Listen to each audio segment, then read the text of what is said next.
Shedeur Sanders walked onto national television, looked directly into the camera, and torched every ounce of control Kevin Stefanski thought he had left. No soft answers. No rookie humility. No media-trained dodge. Just a surgical, calculated, devastating sentence. I can't control who benches me, but everybody knows what happens when I actually get to play. Mic drop.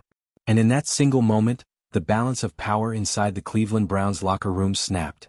If you're into the real story and all the messy twists they don't show on highlight reels, go ahead and subscribe. And if you're sticking around to see how this Browns QB chaos plays out, you should definitely be subscribed. It wasn't just a quote, it was a declaration. A warning.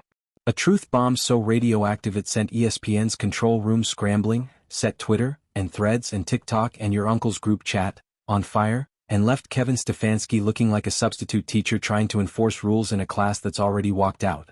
Because make no mistake, this was not an accident. This was Shadur making a move. A calculated, media-savvy, generational power play that only someone raised in the modern athlete era could execute this flawlessly. And the best part? He didn't raise his voice. He didn't call names. He didn't storm off.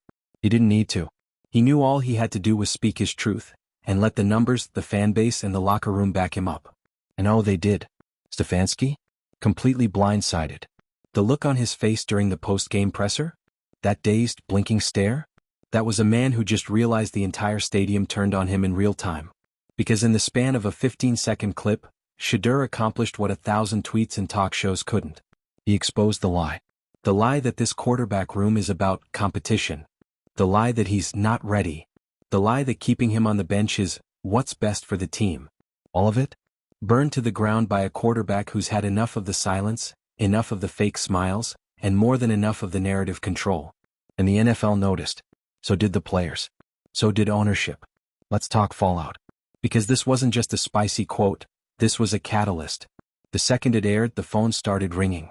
Not just reporters and radio guys, but agents, executives, rival front offices. You think teams aren't watching this drama unfold and thinking, maybe he's ready to move. Let's make a call? And in Berea? Chaos. Sources say there have already been emergency evaluations inside the building. Coaching staff meetings. Front office disagreements.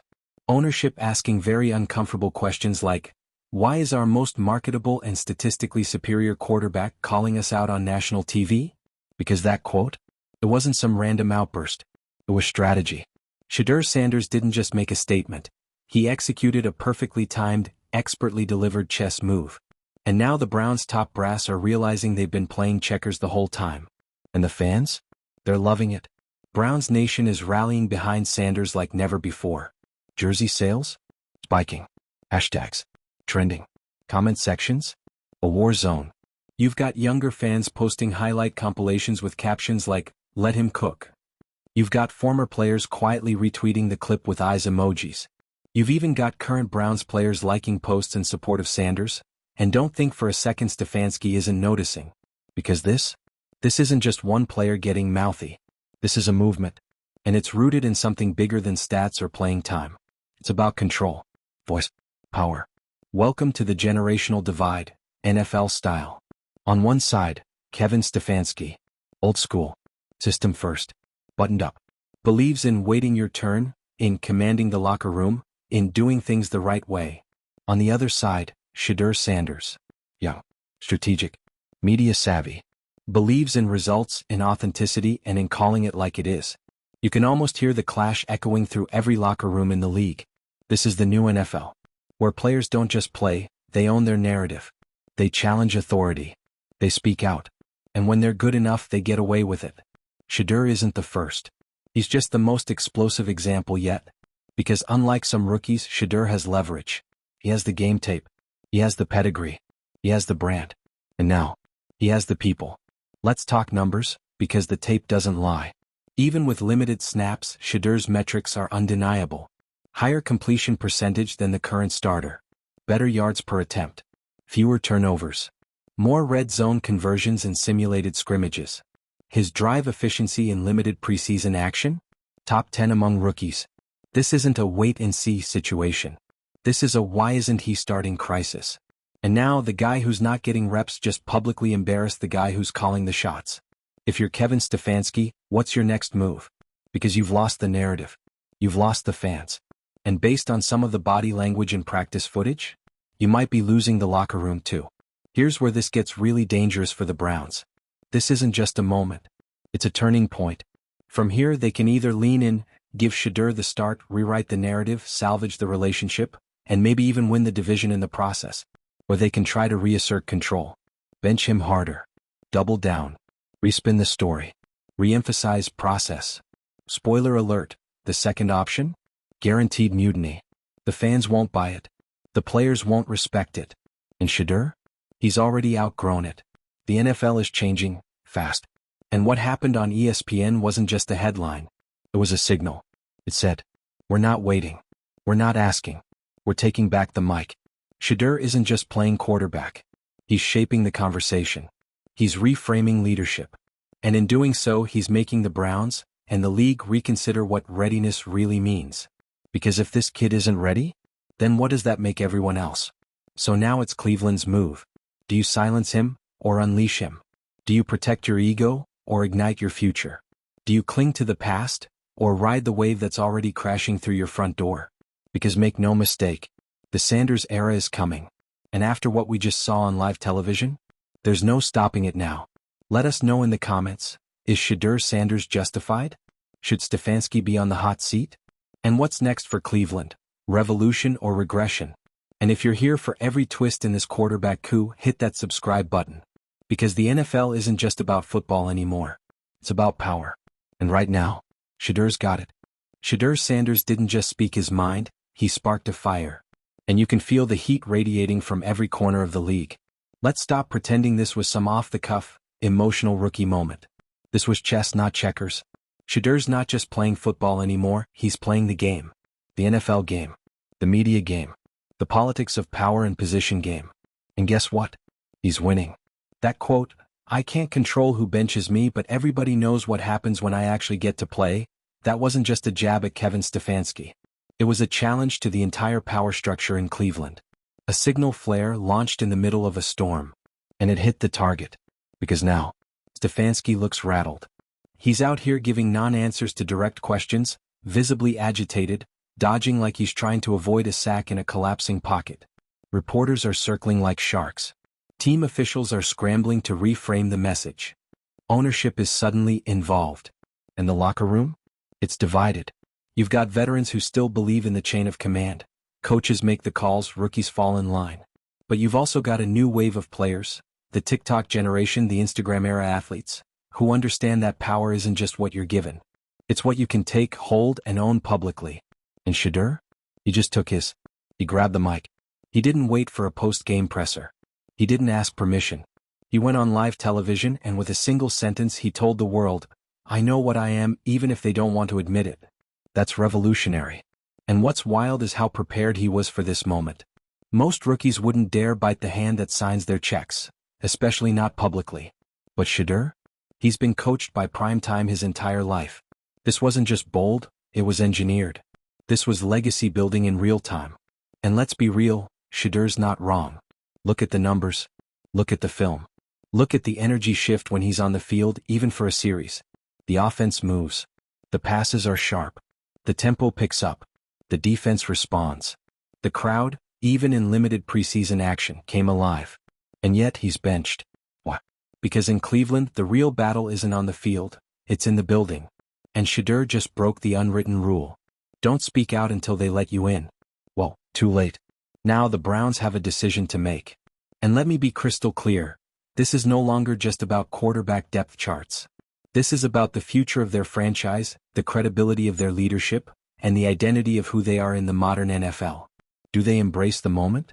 Or cling to the illusion of control? Let's not act like this came out of nowhere. The cracks have been there for months. The weird silence around Shedur's development. The vague answers. The performative praise followed by zero snaps. The inconsistencies in practice reports. The leaking of immaturity rumors through unnamed sources. It's all been building. And now, boom, the dam has broken. And Stefanski? He's standing knee-deep in floodwater trying to patch it up with coach speak and play sheets. But you can't put this genie back in the bottle. The truth is out. And the truth is this. Cleveland has been mismanaging a generational talent. They were hoping to keep the storm contained, run out the clock, play safe ball, and keep the PR machine humming just long enough to survive the season. But now that Shedeur has pulled the fire alarm, survival's off the table. This is full-on damage control. And you better believe other teams are circling like buzzards. GMs, coordinators, and quarterback coaches across the league are watching this unfold and whispering the same thing in back rooms. If Cleveland can't handle him, we will. And Shedeur knows it. This wasn't the rant of a player who's desperate. This was the confidence of someone who understands his market value. Someone who knows his name holds weight. Someone who's seen what happens when you bet on yourself and wins. And Stefanski? He's stuck. Because here's the brutal truth. There's no win here for him anymore. If he caves and starts Shedeur, it looks like he lost control. That a rookie backed him into a corner and he folded under pressure. If he doesn't start him, he keeps losing the fanbase, the locker room, the media, and eventually, his job. Because this controversy? It's no longer about quarterback strategy. It's about identity. Do the Browns want to be the team that empowers its players? That adapts? That evolves? Or do they want to be the cautionary tale, again, about what happens when you ignore the writing on the wall? Because this isn't just writing. It's flashing in red neon 20 feet tall. And the NFL is watching. Look around the league. The old school is fading. Belichick's gone. Sean Payton's melting down in Denver. Mike Tomlin's barely holding the line. The authoritarian head coach era? Over. This is the age of player empowerment. Of direct-to-fan communication. Of branding, transparency, and truth bombs on national TV. And Shedeur? He just stepped to the front of the line. He's not just calling plays.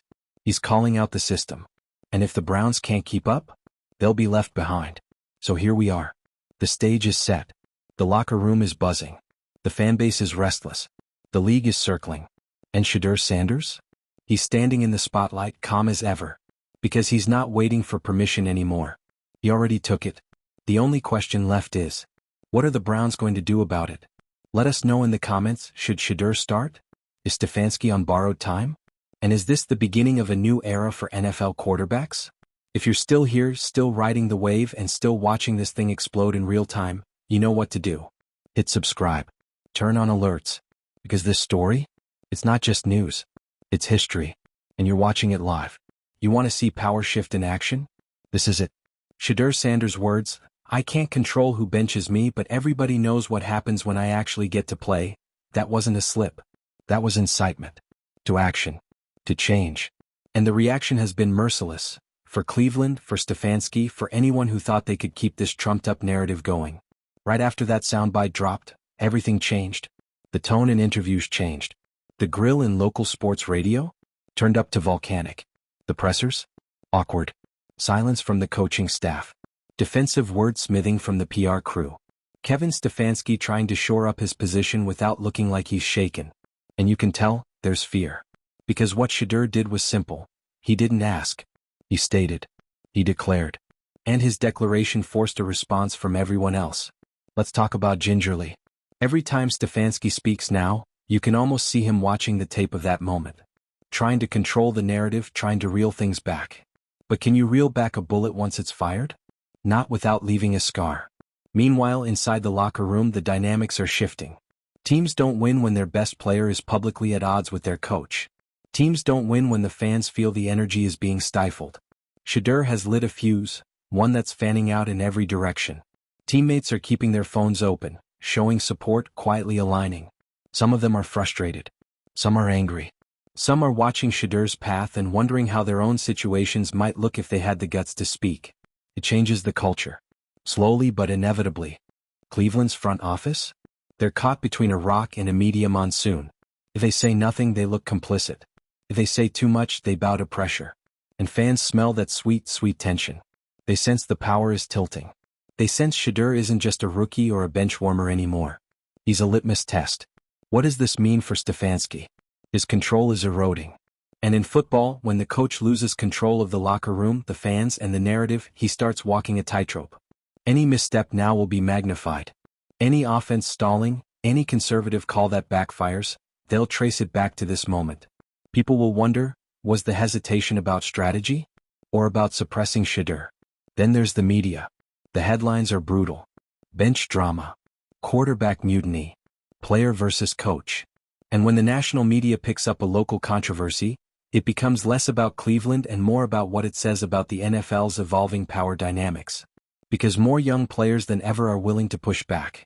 More fans expect authenticity. More networks are fine airing the tension, not glossing over it.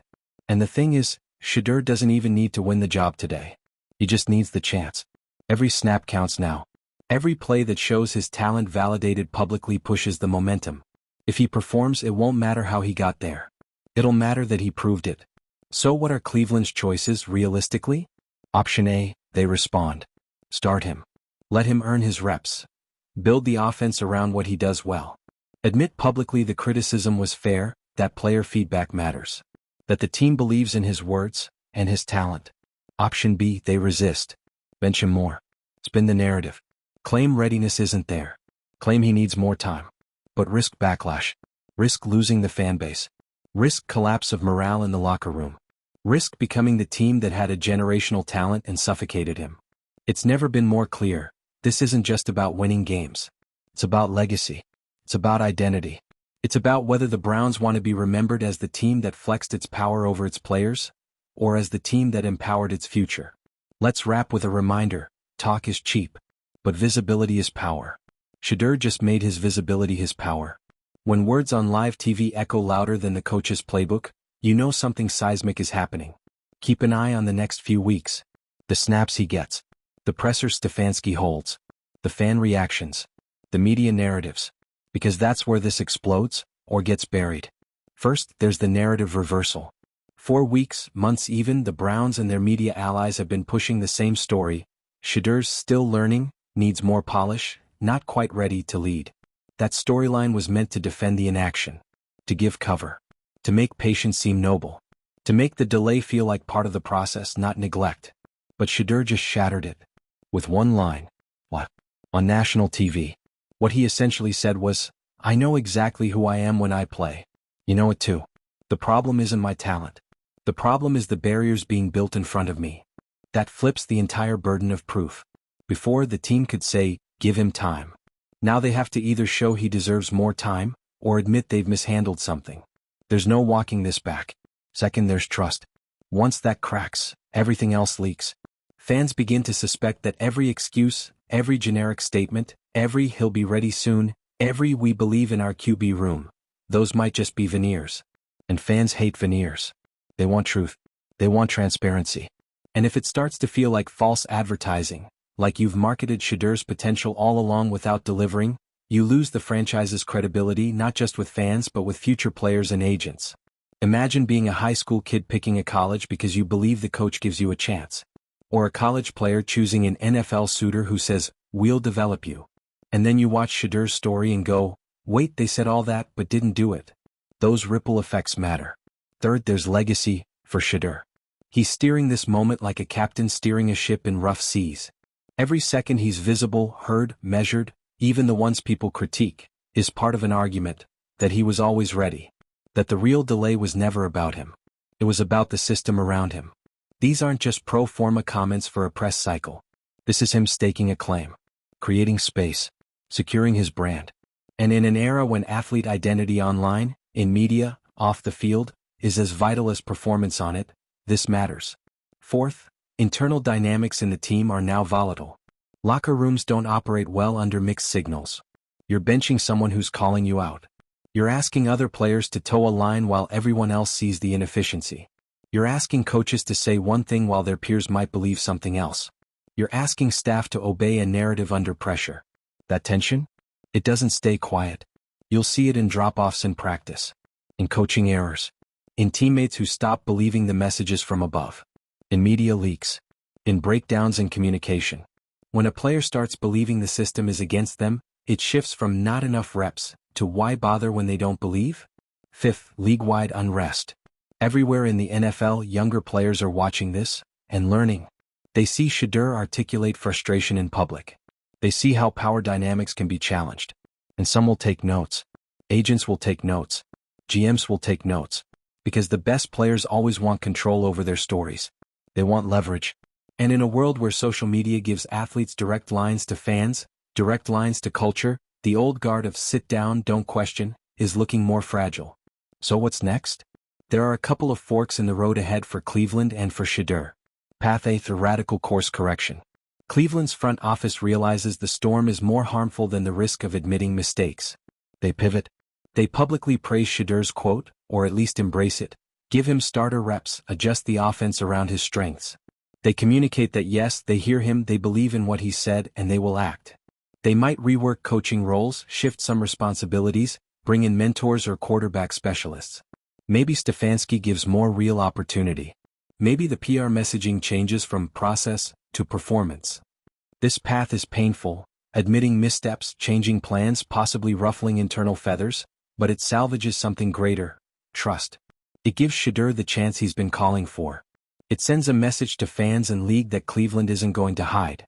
It might revive belief. Path B, dig in, resist, double down. Or they stick with what they've been doing, emphasizing readiness, issuing praise without substance, maintaining the narrative that Shedeur isn't quite there. They try controlling the optics. They maybe bench him a bit more to show they still own the decision, hoping the fuss dies down or that Shedeur's patience eventually wins points.